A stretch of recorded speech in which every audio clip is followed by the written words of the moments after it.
I'm delighted to be with you here again. It's Mensah Oteh, and as part of the next few minutes, I want to talk to you about what it takes to achieve your financial dreams and goals. Now, in the previous World Series session I talked about how to calculate and ascertain where you are, your present location.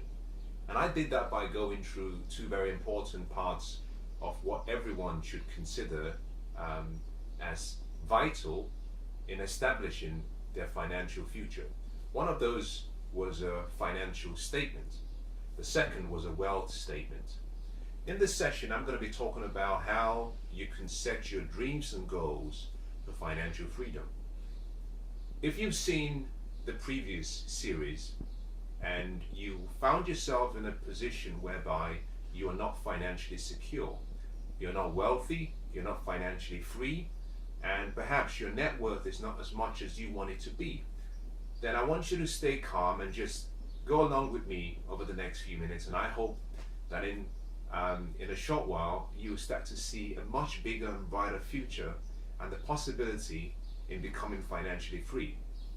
Remember what I said in the previous session, if you were part of it. It's not where you are, it's not where you've been, it's where you're going. The past is gone, it's never going to come back. You paid a price for the past, let it go. The present is now. What you do today decides what you become tomorrow. But the future, we get to design, and I want to help you design your financial future. To design your financial future, you need to have a vision. Number two, you need to have a mind that is open to ideas, that is open to education and inspiration. And number three, you must be curious. You must have a childlike curiosity to enable you ask the right questions. Because I believe that the quality of the questions you ask determines the quality of your life. So I'm going to be talking about how to become financially free.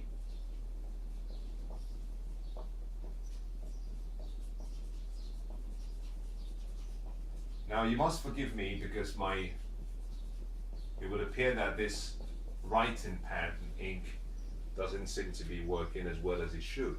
But it doesn't matter. I hope you have a journal and I hope you have a pen, because you're the one who is going to be doing most of the writing. I'm going to guide you and you're going to write. What is success? Well, success is simply the achievement, the accomplishment of a worthwhile goal. It's having an idea that you're in love with, having a vision that you want to see become a reality, having a dream that is so close to your heart that you want to make real. It's moving in that direction of those dreams, the vision, the goals you have. It's moving progressively from where you are towards what you want to achieve, or the destination you're trying to get to. That is success. Knowing your destination is a starting point. However, being aware of where you are is also vitally important. But knowing where you are and where you're trying to get to doesn't change your life. You see, although you cannot change your destination immediately, what you can do is change your directions. You can change the steps you're taking progressively. And this is where the next few minutes will become very handy. You need a map. Without a map, you cannot get to your destination. What you might find is that you keep trying and failing. And I don't believe in the trial and error approach to living. I believe that success leaves behind clues. And the best thing you can do for yourself is find someone who is successful, someone who is wealthy, study them. Study what they do, study their beliefs, study their philosophies, study their daily habits, study their character, and then be open to modeling yourself on them. Just model what they do. It's a principle or a term we call replicability, which means that you create a replica of what they do using yourself. You do what they do, and with time you get the same results. It's like making a dish. if you follow the ingredients and if you follow the cooking guidelines and the instructions from a recognized and an experienced chef, if you go step by step and you follow exactly what they've told you to do, you get the same results. You get the same dish and it will come out really good. So I want to start by saying this. Once you want to get to where you're trying to get to, I should say, you need clarity on what you want. So the first thing you must do is decide. Decide. What do you want? What is financial freedom to you? What is wealth? Now, most people have most people have a wrong idea about what financial wealth is and what wealth really means. So let me define wealth and let me define financial freedom, because I think having an understanding and having knowledge of the truth would enable you create the fastest pathway to achieving your dreams. Financial freedom is simply arriving at a place where you no longer have to work because you have to or for necessities, because you have investments that generate an income that far exceed your expenses, and therefore you're able to maintain your chosen standard of living. You live the way you want to live. Your income from your investments cover your lifestyle choices, and if you choose to work, you do it because you want to, not because you have to.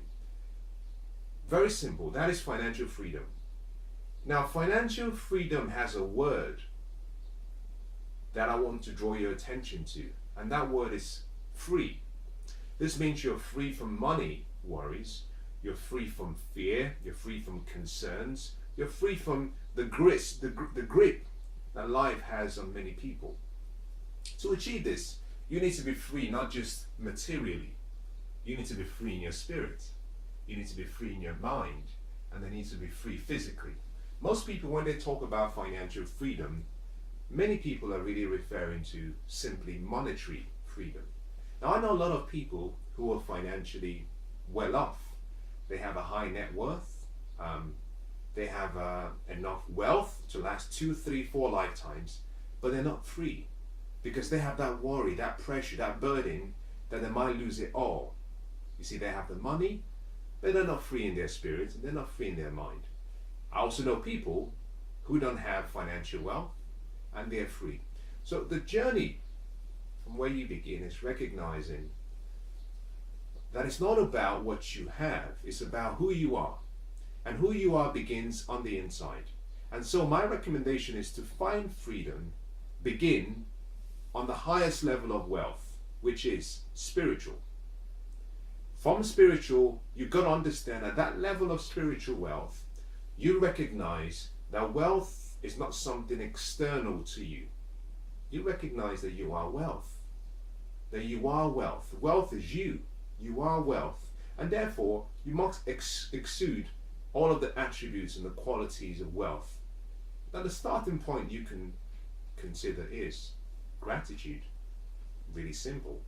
Gratitude is one of the keys to wealth. The second level of wealth is recognizing that it's in the mental. It's on the mental level. What you think about and how you think decides who you become. Some great artist and author once said, as a mind thinks, so they become. Very eloquent, very straightforward, very true. As a mind thinks, so they become.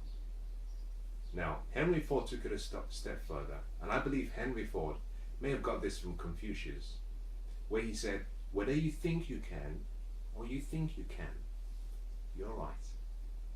So understand that once you've gone past the spiritual level of wealth and you've come down to the mental level is where you recognize that wealth is a product. Financial material wealth is a product of how you think. And if you can control your focus, you can control how you think. How you think will control how you feel.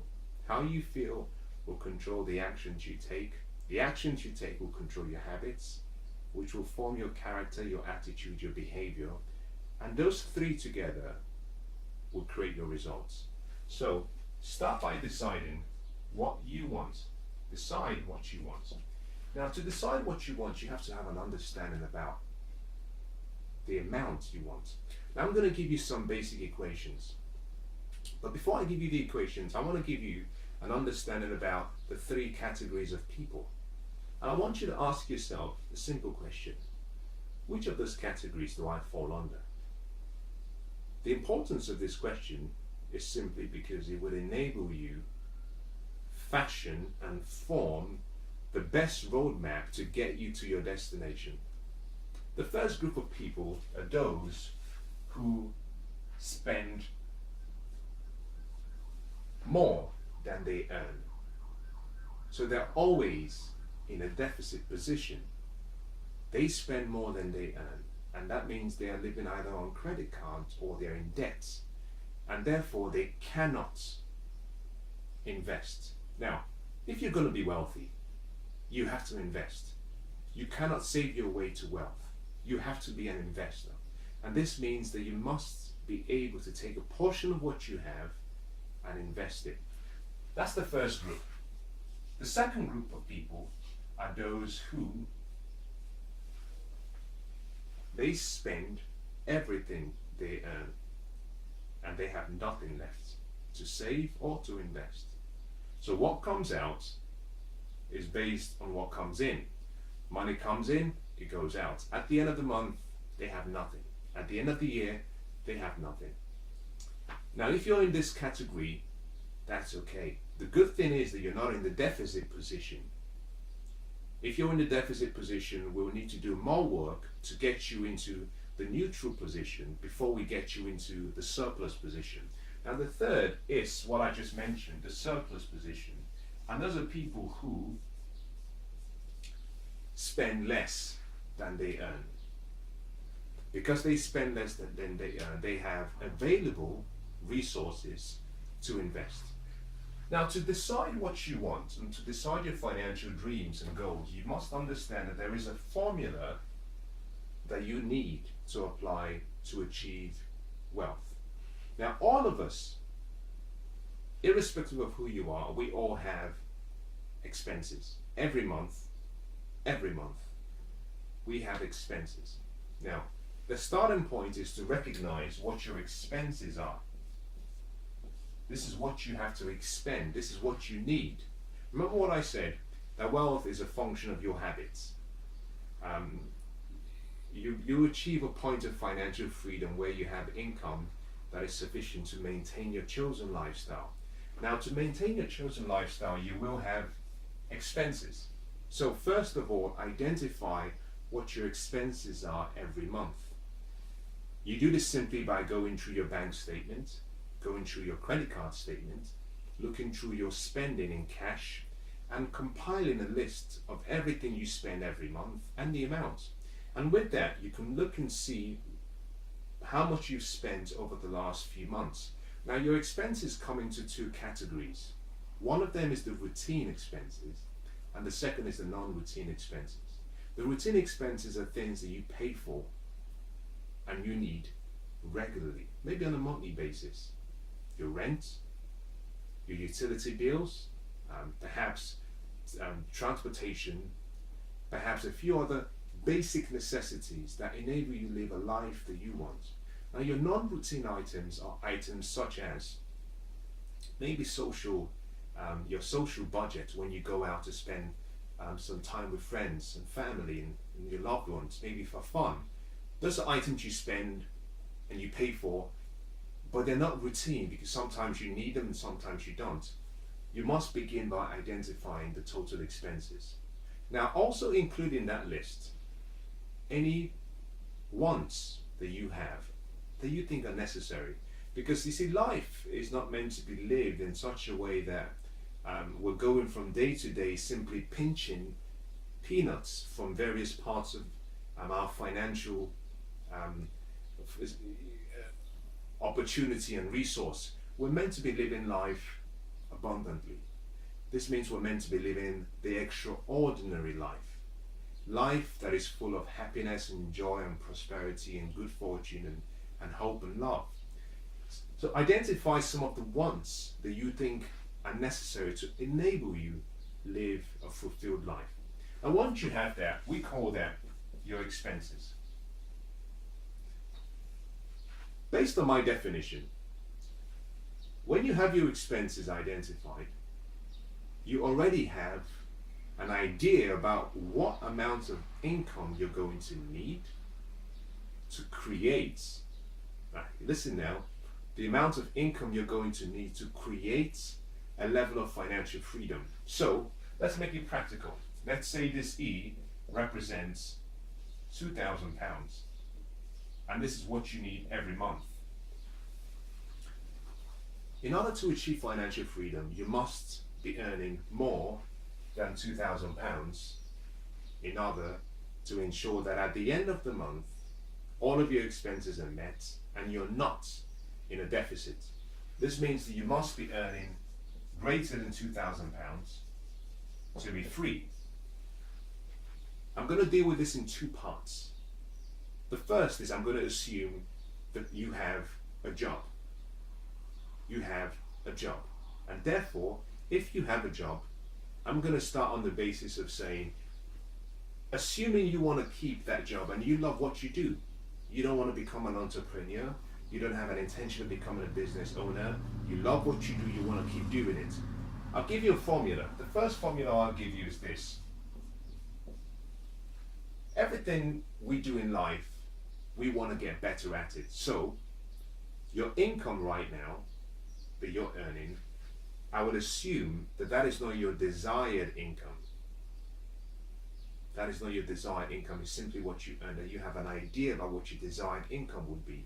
I would say that to set your financial goals, what you have to do is take your desired annual income.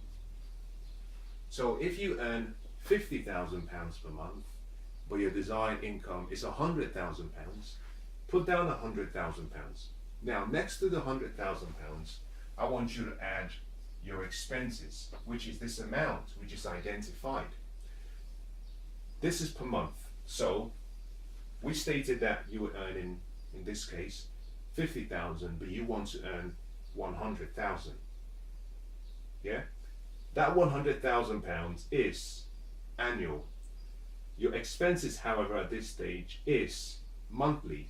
You have two options. You can either convert your estimated annual back to monthly, or you can upgrade your estimated expenses into annual. It's a lot easier to estimate the expenses and make it an annual expenses. If you were doing that using £100,000, this will become £24,000 because £2,000 across 12 months is £24,000. Now this will become £124,000. This is your financial goal. This is what you want to earn every year.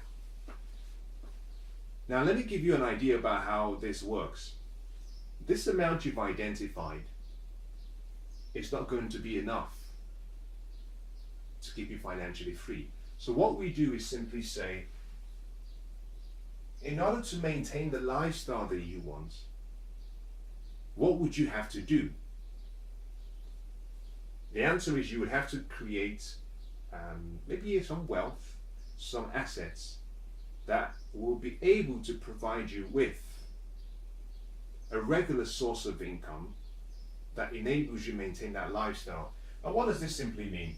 Let's say you have £124,000 as your desired financial goal. Now what I'll suggest you do is take this number and let's assume that you were going to have that invested and your investment will pay you a 10% return, annual return, and you'll be living off the income from the investments, because that is what wealth is all about. Your income from the investments allows you to maintain your lifestyle. If that was the case and you were getting 10% return, then simply what this means is that your financial goal becomes times 10 will give you the total amount you have to have. In this case, it will be 1.24 million pounds. Meaning, 1.24 million pounds, if that paid you a 10% return, that would give you 124,000 pounds. Which means with the 124,000 pounds, you can do everything you want to do. And what I've done in this instance is I had to add your expenses outside your income. And I did that for a particular reason, to give you some extra buffer. You know, if your desired income was £100,000, we easily could have simply used the £100,000. But the reason I included your expenses is simply because had we used the £100,000 at 10% annualized return, had we used £100,000, then you would have needed to raise 1 million, which would mean that what you make every year will be £100,000. But along the way, there will be extra expenses, and it's important to have a buffer. So I normally like to put your expenses outside and put it as an extra sum on what you want to earn. Now, this is the first way of doing it. So just recap what I've just shown you. You have to have an investment worth 1.24 million. The 1.24 million of investments will need to be paying you a 10% annualized return. That will create an income of £124,000 for you. That income will be sufficient to maintain your lifestyle. If that was the case, then you wouldn't need to work for money.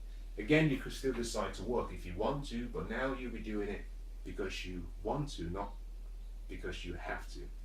The second way of establishing your financial goals and dreams is simply, once you've identified your expenses,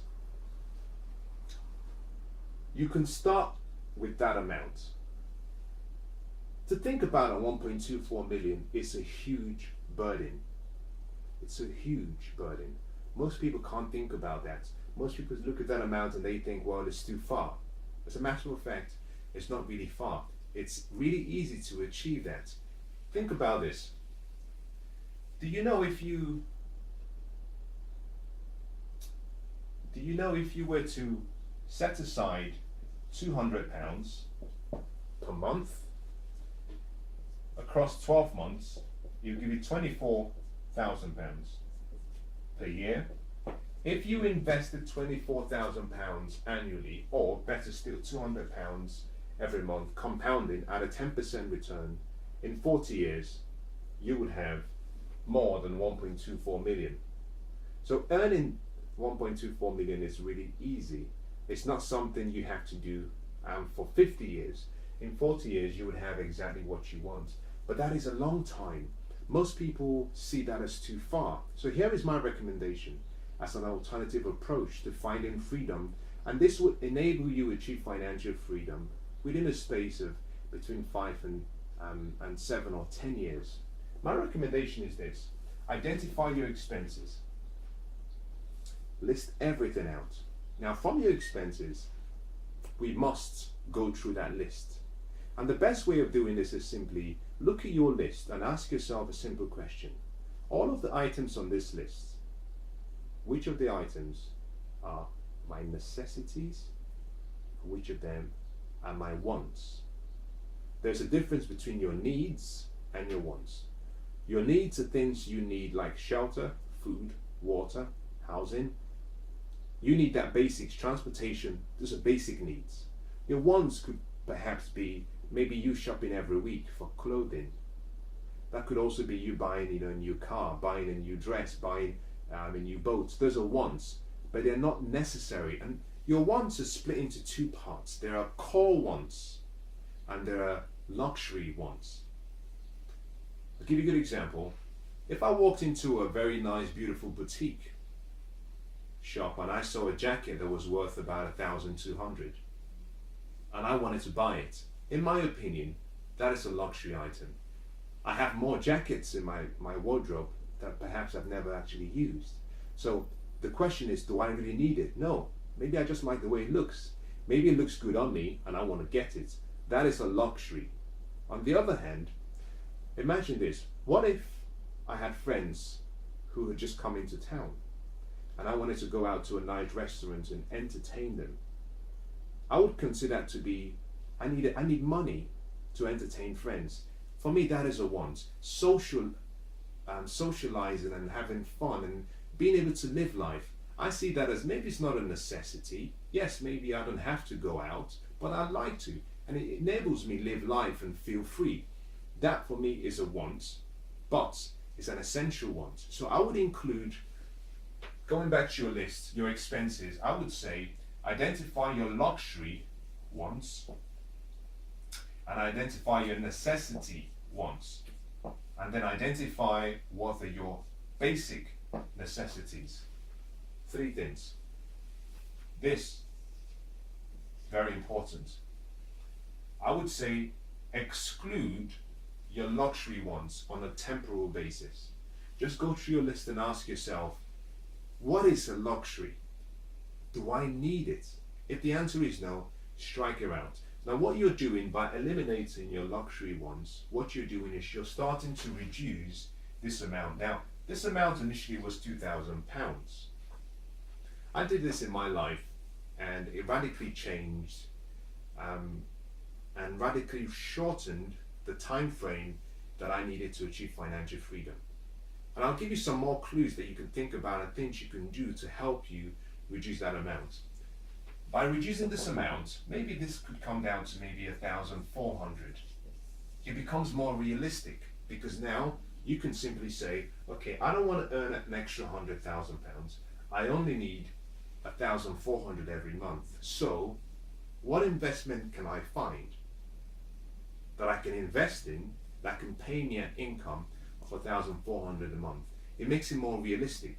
So to achieve financial freedom and wealth, my recommendation is begin with your necessities and your necessary wants first. Once you're now financially free, you can start expanding your means. So I believe in the concept of living within your means for a temporal basis and then expand your means. Now, part of the reason living within your means is key is because it helps you start developing a lot of the habits of the wealthy. Discipline, focus, sacrifice, developing good habits, developing a lifestyle of thinking about, I don't want to just be consuming, I want to be creating. See, most people have the mindset of consuming. If you want to be wealthy, you must be thinking about creation and creating. This simply means that before you consume, you ask yourself, can I create and have what I've created pay for what I want? And I'll talk about it later, but just to give you an idea about what I mean. One of the things I do now in my life, having achieved financial freedom, is if there is something I want, if there is an accessory, a gadget that I want, the first question I ask myself is, how much does it cost? Second question I ask myself is, do I need it? If the answer is yes, I need it, or you don't really need it, but I'd like to have it, the next question I ask myself is, how can I pay for that item for free? Now, this doesn't mean I want to go asking or begging for money or trying to skim it from people. What I mean by that is I ask myself the question, can I buy an asset? Because this luxury item is a liability. It's a liability. So I ask myself the question, can I buy an asset first, so I save and keep my original capital, and then have the income from this asset pay for that liability, which means I get the item for free. You see, Warren Buffett said that the first rule of investing is never lose your initial investment. Rule number 2 is never forget rule number 1. So I always ask myself, if this is a liability, then as soon as I've paid for it, I've lost the value. The value continues to drop. So the first thing I say to myself is, I'm going to buy an asset, and that asset I buy will create an income, and that income will buy the liability. So my original investment is secure. I've lost nothing, but I also get what I want. So by identifying and playing around with your wants and your needs, you can drastically reduce the amount you spend per month. Now, with that amount, you can start to look for investments that can pay you an income. Once you can find an investment that can pay you an income greater than your monthly or yearly expenses, then you're financially free. You no longer have to work for money. You don't have to be a slave to money. You can have money working for you now. Now, let me take you one step further. You've decided what you want. To decide, the next question I have to ask you is very simple. It will be a provocative statement and a question. Why don't you have what you want? Why are you not financially free? This is important. The why identifies a number of very key elements of how you can achieve your dream much quicker. You know, a man called H.L. Hunt, who was a number of years ago, was the wealthiest man in the world. Now this is going back to the 1900s. And he was asked a simple question: what is the key to success? And he said the key to success is simply three basic principles. Number one, decide what you want. Number two, determine the price you have to pay to get it. Number three, pay the price. Really that simple. So the question is, why don't you have what you want? Now the reason I'm asking this question is it might identify a number of things that you have to work on. See, to achieve financial freedom, it's not about wishing and saying affirmations. You have to work. You have to sacrifice something. This might identify that the reason you don't have it is because you lack the wisdom. You see, wealth is knowledge intensive. To be wealthy, you need financial intelligence. To be financially intelligent, you need financial education. So you must have wisdom.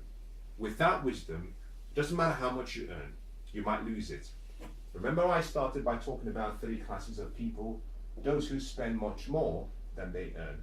Anyone who spends more than they earn has poor financial habits, and they lack wisdom. It's really that simple. Anyone who spends exactly what they earn still has poor financial habits. Maybe not as bad as the first group, but they still have poor financial habits because they do not understand the purpose of money. Money is not there to be spent. Money is there to be put into good use to create more than you spend. Now this comes in very nicely with something I should share with you. But before I do that, let me say the third group of people are those who save, invest, because they don't spend all they have and all they earn. Let me give you an equation. This equation is quite unique. It's unique from the point of view, it's so simple, it tells you why some people are wealthy and some people are not wealthy. Poverty and wealth come down to one simple equation. Poor people, what they do, they earn money, they spend, and whatever is left they save. Wealthy people, on the other hand, they earn same amount of money, they invest, whatever they have left, they save a portion of it, and then they spend. Or they spend and then they save a portion. But what they have is a slight difference in philosophy. The difference in philosophy is simply what they do after they earn. The poor person spends first, and when they finish spending, they have nothing left. The wealthy invest first because they recognize that money is there to create more. And once they're done investing, now they can spend, and if they have any surplus left, they can save. And they save not because they want to hold money, they save simply because they want to reinvest whatever they saved into their investment portfolio. So, you want to go back to your why. Is it a lack of wisdom? Also, what is it? Is it a lack of time? Is it a lack of resources? There is a reason why you don't have the future, or you're not experiencing the future you would like. Find out that reason, because that reason will identify what you need to change. In many cases, it's not just about activity. Never mistake movement for progress. They're two different things.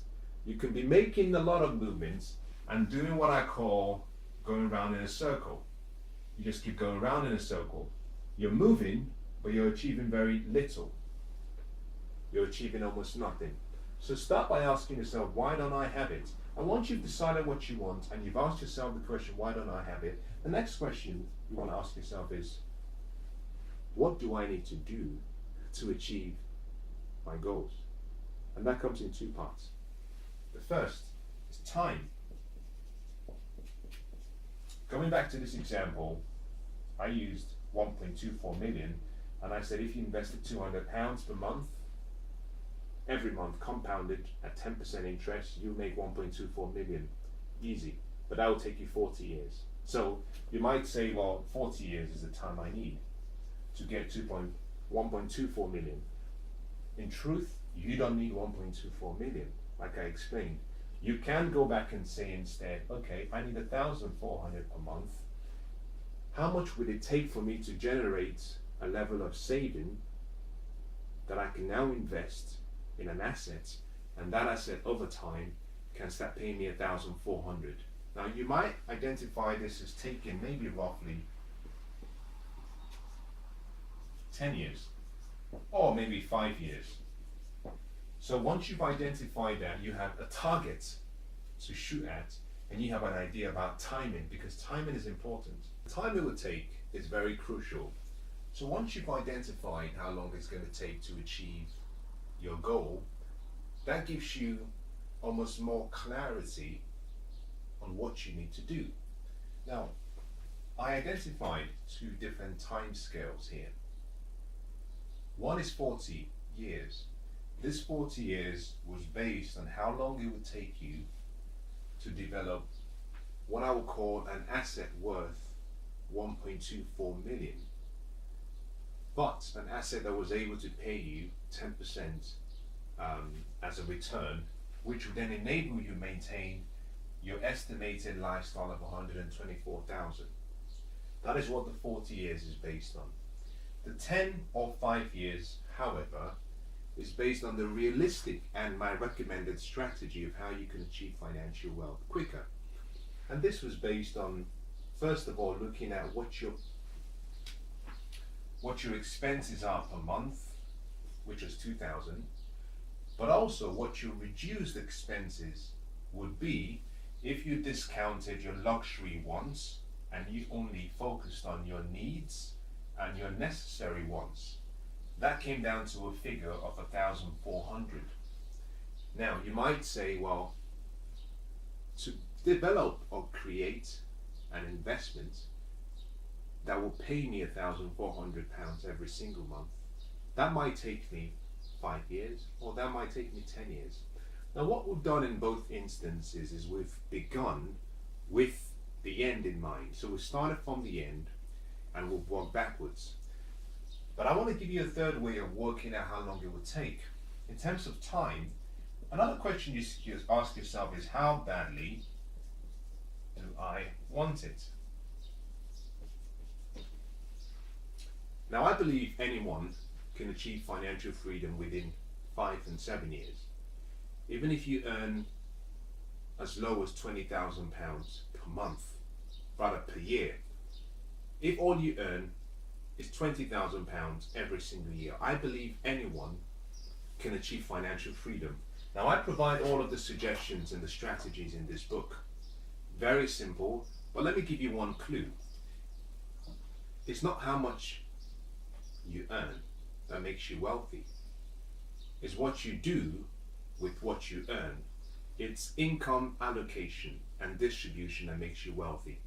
Wealth is created by taking a portion of what you earn and investing it, but also investing it wisely.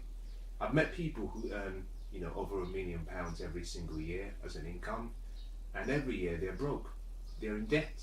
I've also met people who earn as little as £24,000, £25,000, and they're financially secure. It's not what you earn, it's your habits. How you allocate your resources decides whether you become wealthy or not. So start by asking yourself, how badly do you want it? Now, you might set the goal for yourself of, say, I want to do it in 5 years, or I want to do it in 7 years. If you did that, then you need to have an understanding of what I call the 65-35 plan. 65-35 plan. Now, I cannot go into detail on it in this session. It will take much longer than we've spent so far. But let me give you an overview of what it means. The 65-35 plan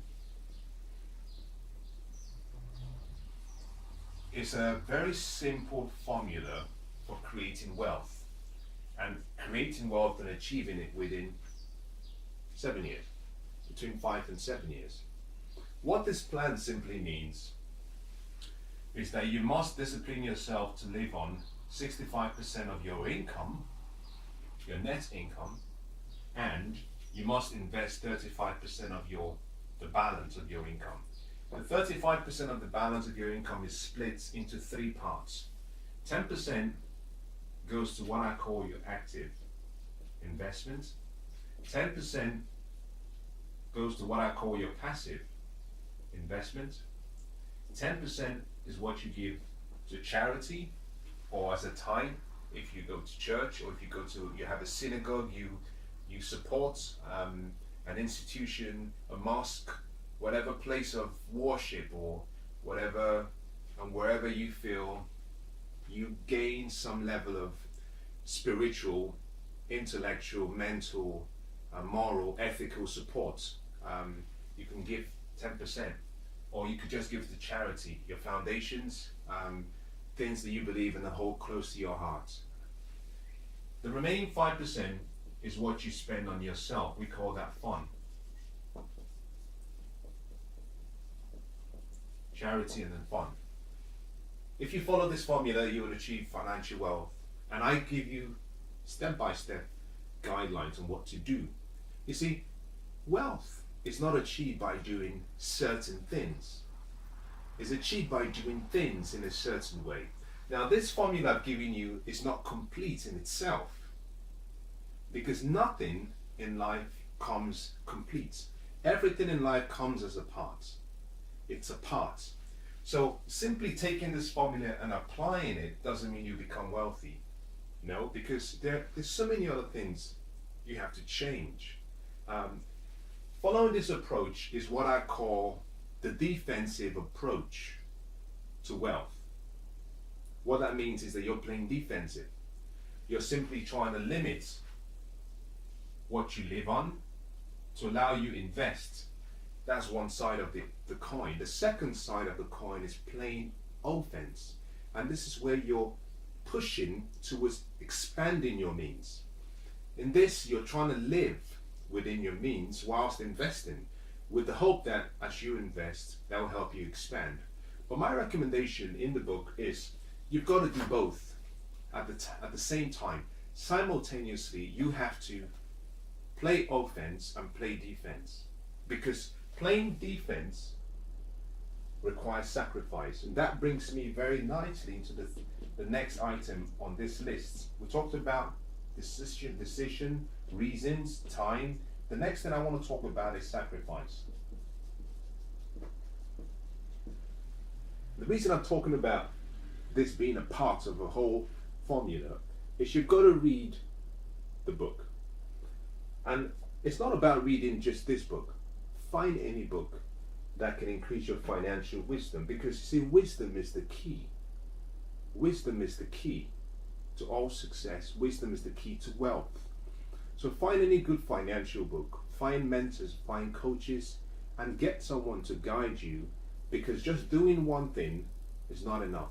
In so many cases, you recognize that if you were to just stop doing some of the wrong things you're doing, you can become financially free. It's not about doing more things or doing new things. Sometimes just stopping the wrong things will get you the same results. So think about that. Now, sacrifice is really important, and sacrifice follows the law of cause and effect, or the law of sowing and reaping. You've identified what you want, you have an idea about the time scale, you know the reasons why you want it, you know the reasons why you don't have it. Now it's time to pay the price. You see, most people have the wrong impression that the future is going to get better. They have hope. The future doesn't get better by hope, the future gets better by planning. And sacrifice is one part of the planning process. You see, to have something you've never had, you have to become someone that you're not. To become someone you're not, you have to let go of who you are now.